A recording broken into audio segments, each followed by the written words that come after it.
आमदार प्रताप सरनाईक यांच्या मतदारसंघात दैनंदिन कामानिमित्त जात असताना रस्त्यात अपघात झाल्याचं त्यांच्या निदर्शनास आलं. आमदार प्रताप सरनाईक यांनी क्षणाचाही विलंब न लावता ताफा थांबून या अपघातात जखमी झालेल्या रुग्णाची आस्तेवाईकपणे विचारपूस केली. पोलिसांची मदत घेऊन आमदार प्रताप सरनाईक यांनी जखमी रुग्णाला उपचारासाठी मीरा भाईंदर येथील स्वर्गीय इंदिराबाई बाबूराव सरनाईक कॅशलेस रुग्णालयात दाखल केलं. रुग्णालयात नेताच रुग्णावर डॉक्टरांकडून त्वरित उपचार करण्यात आले. यावेळी स्वतः सरनाईक यांनी रुग्णासोबत राहून त्यांना धीर दिला. तसंच जखमी रुग्णाच्या नातेवाईकांशी संपर्क करून त्यांना या अपघाताबद्दलची माहिती दिली.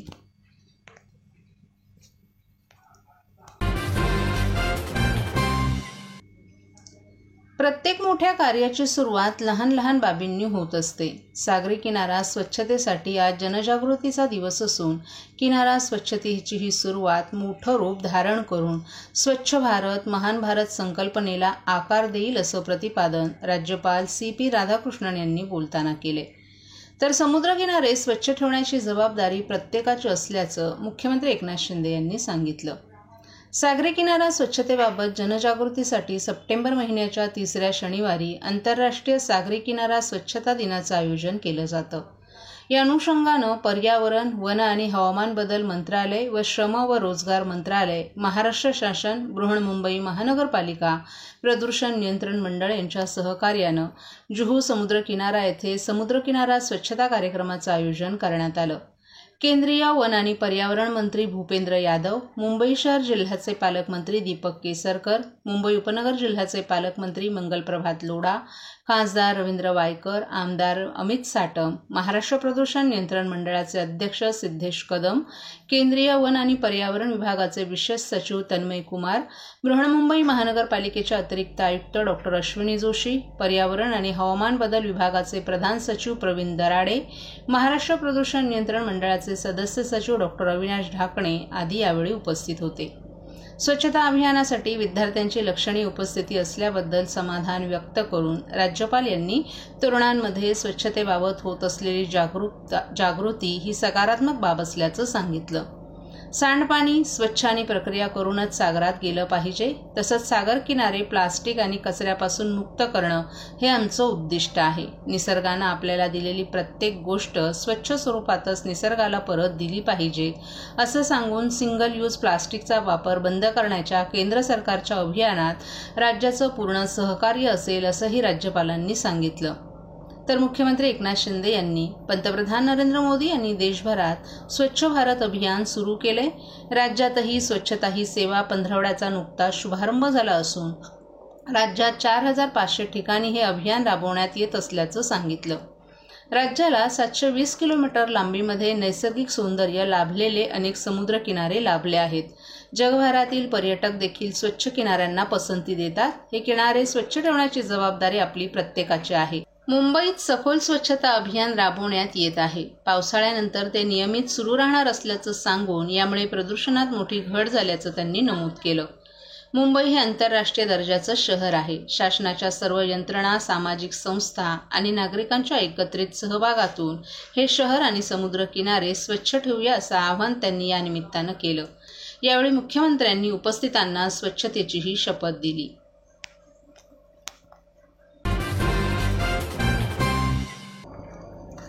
वयातील फरकामुळे होणाऱ्या वादातून संतप्त झालेल्या पतीनं आपल्या पत्नीची चाकूनं हत्या केली आहे. हा खळबळजनक प्रकार दिवा परिसरात घडला असून आरोपीनं हत्या केल्यानंतर घटनास्थळावरून पलायन केलं होतं. मात्र मुंब्रा पोलिसांनी विशेष टीम तयार करत 24 तासांच्या आत आरोपी पतीला रत्नागिरी जिल्ह्यातील मूळगावी देव्हारे गावातून बेड्या ठोकल्यात. प्रितेश काशीनाथ शिर्के वय वर्ष 37 असं या हत्या करणाऱ्या पतीचं नाव असून पत्नी द्रौपदी शिर्के वय वर्ष 47 असं मयत पत्नीचं नाव आहे. पोलिसांच्या माहितीनुसार दोघांमध्ये 10 वर्षाचं अंतर असल्यानं या दोघांमध्ये वाद होत होते. याचा राग डोक्यात ठेवून प्रितेशनं राहत्या घरात चाकूनं हल्ला करत पत्नी द्रौपदीची हत्या केली होती. सध्या पोलिसांनी प्रितेशला न्यायालयात हजर केलं असता न्यायालयानं त्याला 22 तारखेपर्यंत पोलीस कोठडी सुनावली असून या प्रकरणी मुंब्रा पोलीस अधिक तपास करत आहेत. श्रीमती रेश्मा राजू पाटील यांनी दिवा चौकी येथे रविवार दिनांक 15 सप्टेंबर 24 रोजी खबर दिली की त्यांची बहीण द्रौपदी प्रितेश शिर्के, जिचं वय आहे 47 वर्ष, तिचा पतीने खून केलेला आहे आणि तो फरार झालेला आहे. अशी माहिती मिळताच दिवा पोलीस स्टेशनचे अधिकारी API लोंढे, कोळेकर, खतेले यांनी तात्काळ घटनास्थळी जाऊन भेट दिली. वरिष्ठांना माहिती दिली त्याप्रमाणे सिनियर PI शिंदे आणि आम्ही घटनास्थळाला भेट दिली. तिथे घटनास्थळाचं आम्ही अवलोकन केलं. तिथे मिळालेले पुरावे, त्याचप्रमाणे आजूबाजूला केलेली चौकशी, याच्यामधून जी माहिती आम्हाला मिळाली त्या माहितीच्या आधारे आम्ही 4 वेगवेगळी पथकं आरोपीच्या शोधाकरता रवाना केली आणि यातील जो आरोपी आहे प्रितेश काशीनाथ शिर्के, वय 37 वर्ष, याला मंडणगड रत्नागिरी येथून गुन्हा घडल्यापासून 24 तासाच्या आत अटक करून त्याच्याकडून गुन्ह्यात वापरलेलं हत्यार हस्तगत करण्यात आलेलं आहे. प्रितेश शिर्के हा 22 सप्टेंबरपर्यंत पोलीस कोठडीमध्ये आहे. सर, नेमकं हत्येचं कारण काय होतं आणि याच्यावरती याआधी काय गुन्हे आहेत? प्रितेश काशीनाथ शिर्के, वय 37 वर्ष, याच्यावर पूर्वीचा गुन्हेगारी अभिलेख नाही. त्याचप्रमाणे या गुन्ह्याच्या तपासात करत असताना तपासामध्ये असं आढळून आलं की जी मयत आहे द्रौपदी शिर्के, तिचं वय आहे 47 वर्ष आणि आरोपी आहे प्रितेश शिर्के, त्याचं वय आहे 37 वर्ष. या दोघांच्या वयामधील अंतर आणि त्यातून येणारी दादागिरी आणि त्यातून तिचे जे डॉमिनेटिंग स्वभाव होता त्याला कंटाळून त्यांनी त्या घरगुती वादातून ही हत्या केल्याचं निष्पन्न झालेलं आहे.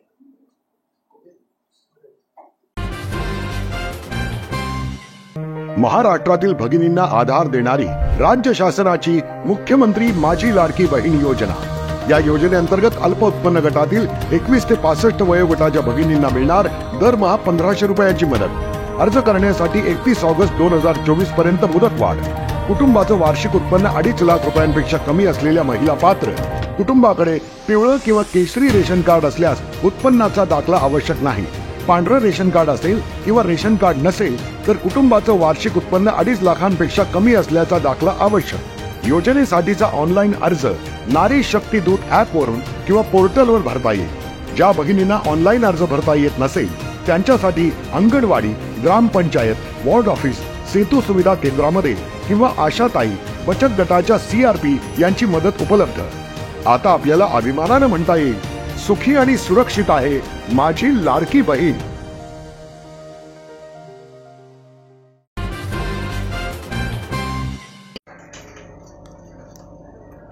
नवी मुंबई महापालिका हद्दीतील सानपाडा उड्डाणपुलाखाली मोकळ्या जागेमध्ये महापालिकेकडून विविध मैदानी खेळांची सुविधा उपलब्ध करून दिली आहे. याच धर्तीवर ठाणे महापालिकेकडून मुंबई नाशिक महामार्गावरील नितीन जंक्शन ते कॅडबरी जंक्शन उड्डाणपुलाखालील मोकळ्या जागेत नागरिकांसाठी मैदानी खेळाच्या सुविधा उपलब्ध करून देण्याचा निर्णय घेण्यात आलाय. यामुळे उड्डाणपुलाखालच्या जागेत ठाणेकरांना बॅडमिंटन, टेनिस आणि व्हॉलीबॉल कोर्ट, स्केटिंग रिंग यांसारख्या मैदानी खेळाच्या सुविधा उपलब्ध होणार आहेत. यासाठी सुमारे 1,05,00,000 रुपयांचा खर्च होणार असून ठाणे महापालिका आयुक्तांनी नुकताच या खर्चाला मंजुरी दिल्यामुळे ही सुविधा ठाणेकरांना उपलब्ध होऊ शकणार आहे. मुंबई महानगर प्रदेश क्षेत्रामध्ये झपाट्यानं विकसित होणाऱ्या महापालिकांमध्ये ठाणे महापालिकेचा अग्रक्रम आहे. महापालिकेचं क्षेत्रफळ 128.23 चौरस किलोमीटर इतकं विस्तीर्ण असून शहरात 377 किलोमीटर लांबीचे रस्ते आणि पदपथ बांधण्यात आलेत. झपाट्यानं वाढणाऱ्या ठाणे शहराचं महत्त्व दिवसेंदिवस वाढत असून शहराची स्मार्ट सिटीच्या दिशेनं वाटचाल सुरू आहे. मुख्यमंत्री एकनाथ शिंदे ठाणे शहरातून निवडून जात असल्यामुळे महापालिकेकडून या पार्श्वभूमीवर मुख्यमंत्र्यांचे बदलते ठाणे या उपक्रमाची सुरुवात केली आहे. या माध्यमातून एकात्मिक शहर सौंदर्यीकरण प्रकल्पाअंतर्गत शहराच्या सुशोभीकरणाची कामं हाती घेण्यात आली आहेत. शहरातील रस्त्यांच्या दुतर्फा महापालिका, सरकारी, खासगी मालकीच्या जागांच्या संरक्षक भिंतींवर 3D पेंटिंगच्या साहाय्यानं प्रबोधनात्मक नागर, सामाजिक संदेश देऊन परिसराचं सौंदर्यीकरण करण्यात आले. मोकळ्या जागांमध्ये शोभिवंत झाडं, रोपटी लावून हिरवळ वाढवण्यात येते. याशिवाय शहरात आकर्षक विद्युतीकरण केल्याचं महापालिकेचं म्हणणं आहे. ठाणे शहरातून जाणाऱ्या मुंबई नाशिक महामार्गावरील तीनाथ नाका junction, Nitin junction, Cadbury junction आणि गोल्डन डाईक जंक्शन येथील उड्डाणपुलांची कामं पहिल्या टप्प्यात झाली आहेत, तर दुसऱ्या टप्प्यात या उड्डाणपुलाखाली मैदानी खेळांची सुविधा उपलब्ध करून देण्यात येणार आहे.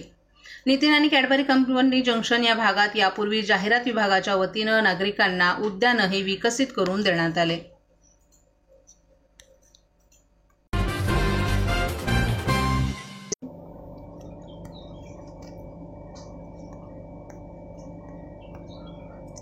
अपघात आणि वाहतूक कोंडी टाळण्यासाठी शहरातील रस्त्यांवर प्रायोगिक तत्वावर टायर किलर बसवण्याचा पालिका प्रशासनाचा निर्णय. विरुद्ध दिशेनं होणारी वाहतूक रोखण्यासाठी ठाणे महापालिकेनं रस्त्यांवर टायर किलर बसवण्याचा निर्णय घेतलाय. अपघात आणि वाहतूक कोंडी टाळण्यासाठी प्रायोगिक तत्वावर हे टायर किलर बसवण्यात येणार असल्याची माहिती ठाणे महापालिकेचे आयुक्त सौरभ राव यांनी दिली आहे. हे टायर किलर बसवण्यापूर्वी त्याची सविस्तर माहिती त्या भागात दिली जाईल असंही त्यांनी स्पष्ट केले. विरुद्ध दिशेनं वाहनं चालवल्यानं अपघात वाहतूक कोंडी होत असते. त्यामुळे प्रायोगिक तत्वावर टायर किलर बसवण्याचा निर्णय या बैठकीत घेण्यात आलाय. अशी ठिकाणं वाहतूक पोलीस निश्चित करणार आहेत. त्यानंतर तिथे महापालिकेच्या वतीनं टायर किलर बसवण्यात येतील. हे टायर किलर बसवण्यापूर्वी त्याची सविस्तर माहिती त्या भागात दिली जाईल. टायर किलर बसवल्याबाबतचे माहिती फलक 100 ते 200 मीटर अंतरावर लावण्यात येतील. या भागात रात्रीच्या वेळेस पुरेसा प्रकाश झोत असल्याची खात्री केली जाईल. तसंच सीसीटीव्ही कॅमेरा क्षेत्रात तो भाग येत असल्याचं निश्चित केल्यानंतर हे उपकरण बसवले जातील. या उपाययोजनेमुळे विरुद्ध दिशेने येणाऱ्या वाहनांना अटकाव होईल असं महापालिका आयुक्त राव यांनी स्पष्ट केले. मागील 2 आठवड्यात घोडबंदर रोडवरील वाहतूक कोंडीवर नियंत्रण मिळवण्यात बऱ्यापैकी यश मिळाले. गायमुख घाट भाईंदरपाडा ते गायमुख या पट्ट्यात अजूनही वाहतुकीसंदर्भात काही उपाययोजना करण्याची गरज शिरसाट यांनी व्यक्त केली आहे. 150 ते 200 टन वजनाची वाहनं गायमुख घाटातून जातात. त्यामुळे पावसाळ्यात डांबरी रस्ता सतत खराब होतो. येथे काँक्रिटीकरणाची आवश्यकता असल्याची माहिती सार्वजनिक बांधकाम खात्याचे अधीक्षक अभियंता तांबे यांनी दिली आहे. हा मार्ग आता मीराबंदर महापालिकेकडे हस्तांतरित करण्यात आल्याचंही त्यांनी स्पष्ट केले. त्याचबरोबर कापूरबावडी माजिवडा उड्डाणपुलावरील मुंबईच्या दिशेनं असलेल्या वळण रस्ता विवियाना मॉलपर्यंतच्या रस्त्याचं डांबरीकरण लवकरच केलं जाणार असल्याचंही त्यांनी स्पष्ट केले. मेट्रो मार्गिकेलगत सुरू असलेल्या 2 उड्डाणपुलांच्या कामांमुळे तेथील मार्गिका अरुंद झाल्यात. त्यामुळे सेवा रस्ते दुरुस्त करावेत अशी मागणी मेट्रोच्या अधिकाऱ्यांनी केली आहे. त्यावर सेवा रस्त्यांवरून अवजड वाहतूक करताना अधिक खबरदारी घेण्याची आवश्यकता नगर अभियंता प्रशांत सोनाग्रा यांनी व्यक्त केली आहे.